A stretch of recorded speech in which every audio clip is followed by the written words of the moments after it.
In this video, we showcase a design that will significantly reduce the cost of constructing floating wind farms. More specifically, it's a new design of mooring system that can reduce the total capital expenditure of floating wind farms by 10%, which is huge. In this video, we're going to explain the benefits, how it works, and how DOF Subsea, a particular subsea engineering and construction company, has all the experience and capabilities to do it. The design is by a company called Semar, part of the DOF group, and it's called the HONEYmooring. Check it out.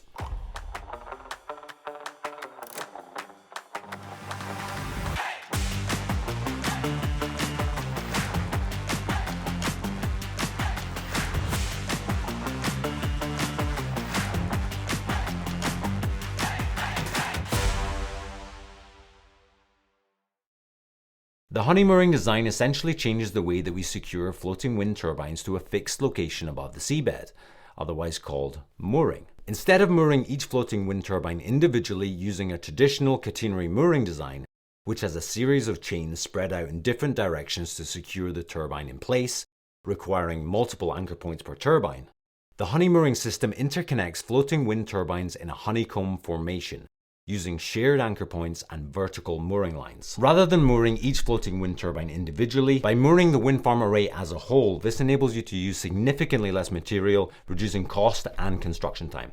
These mooring lines sit deep enough in the water that vessels can work and maneuver between the wind turbines without any issues.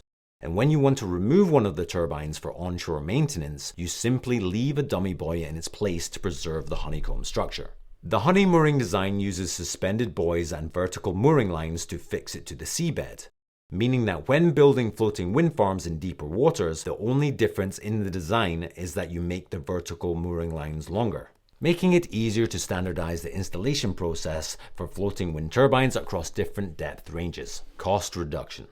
These interlinking lines that form the honeycomb shape are not required to be weighted, so you can use the fiber rope instead of heavy chains. What that means is that with the HONEYmooring design, it reduces mooring hardware cost by as much as 50% compared with the catenary mooring system. Not only will you need less material, but because the fiber mooring lines are much lighter than chains, you can use smaller and less expensive vessels to install them. Carbon reduction. Being able to use smaller vessels mean that you burn less fuel and therefore produce less emissions. And as the HONEYmooring design uses fiber rope instead of steel chain, there's a large CO2 emission saving in the manufacturing process. Health, safety, and environmental benefits. The design reduces or removes the need to use weighted steel chains. With less tension and pre-tension on the lines, it's safer for the workers involved in the construction. The HONEYmooring reduces seabed erosion. It does this by reducing or removing the amount of lengths of chain moving around on the seabed. Installation.